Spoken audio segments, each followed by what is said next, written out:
Good morning, people. How are you? This is Deborah.7, and this is my channel, and this is my kitchen. I'm making a quick video today because I need to share this news with somebody. I am so excited. Okay.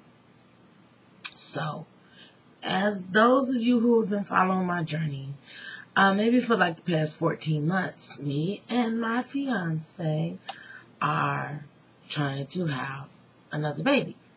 We already have 4 together, and for those of you who don't know, we're a lesbian couple, and we want one more. Well, I'm just giving you an update about what's been going on with that. First of all, I have an aunt that I told, and a couple of my family members, because nobody in my family knew that we were trying to have another baby. And my thing is this, I have one of those black families where people like to get together and gossip and tell you business. So I didn't want some of my family members saying that I cheated on her with a man, and I got pregnant, but she decided to stay, or some crazy cockamamie stuff like that. So I told them, we've been going to the fertility clinic, this is how we're going to do it. Wait, check this shit out. I tell my family that they asked me who's going to be the donor. I said, well, we know who it is, but the donor is anonymous to you. Why did these people proceed to try to guess my donor? I'm like, do you know what the word anonymous means? Anonymous means you don't know who it is. The crazy part is, while they were guessing, they actually guessed my former donor. I was like, shoot, I'm glad we ain't using him. Everybody know he the baby daddy. It's just too much other business to be getting into. I switched clinics because I wasn't comfortable with that clinic. They were trying to get me to do a lot of things that I didn't want to do and waste a lot of money that I didn't want to waste. Now, I'm going to tell y'all the problem. Like, for somebody who has PCOS or some type of situation like that, where they have irregular periods or trouble ovulating or whatever, all the tests that they were trying to give me, I feel were very necessary. But, it still wasn't working, but I was doing everything. My body is just, regular. So, the new clinic, they got me on Clomid. And I'm not finna do none of that test, because I don't need it. I don't need the ultrasound. I'm not saying for everybody to do this. I don't need the ultrasound test that I have to take to determine if I ovulate. I ovulate just fine. Thank you very much. And I'm pretty regular. My cycle is so regular, it's not even funny. So, knowing that and coming to this conclusion, hooking up with some people that are willing to work the situation the way I want to work it, my plan is I have a new donor instead of using an anonymous donor, because we had decided to use an anonymous donor, but because the clinic that we were going to was trying to talk us into using an anonymous donor.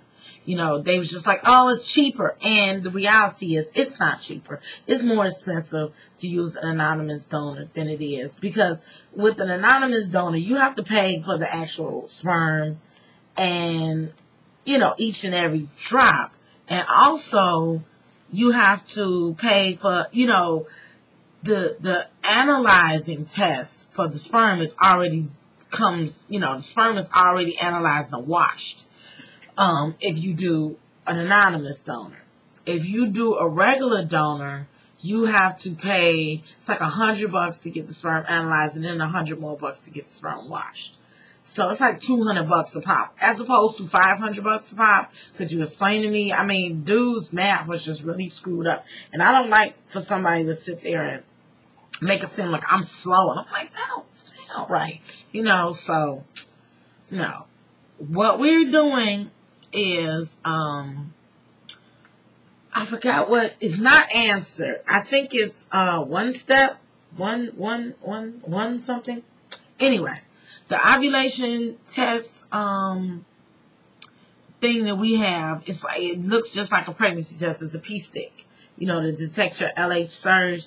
And then after we detect the LH surge, we go in the next day for the IUI, which is really cool because since I have my cycle and mapped out so precisely that I already have my appointments set up for, I have to do testing though at this place. I have to do testing at the beginning of April, and then hopefully around the 19th of April, somewhere around there, I'll be doing the actual IUI. I have to find out when to drop the sperm off and all this stuff, but I am so excited because I feel like, you know, I start the clomia cycle when I go to get my testing done at the beginning of April. I am so excited, you guys, because I feel like this is actually going to work for me. I feel like the timing is coming together. You know, I've been under a lot of stress, and I think that's why it hasn't been working for me. And, you know, they say that stress can make you ovulate late or ovulate not at all, but just stress itself makes it harder on your body to actually get pregnant. And for the past 14 months, I have been under a tremendous amount of stress. And now that I'm not working full time anymore, I'm only working part time, only work 3 days a week. Like days like today, I'm at home by myself. The kids are at work. The wife is at work. It's just, you know, wonderful.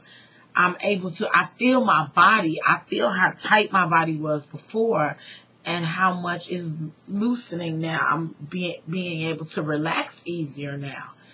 And it's a noticeable difference. If it's a noticeable physical difference, then, you know, I'm very optimistic that it will actually work this time. And truth be told, I'm tired of making the Lesbian Pregnancy Chronicles. I want to make the Lesbian Pregnancy documentary. I want to be pregnant, you know. And I'm not getting no younger, y'all. I'm 33. I'm going to be 34 this year, you know. I want to do it. Some people are asking, why don't you wait? Because we was trying to overcome a lot of obstacles financially and mentally and, you know, a lot of stuff. People was like, why don't you wait? I'm like, look, my eggs ain't getting no younger.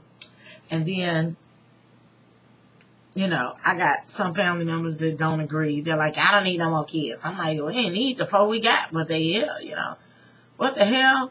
I mean, don't get me wrong. I don't know who actually needs a child. It's not a necessity. It's something you want. It's something, you know, if you can afford to have.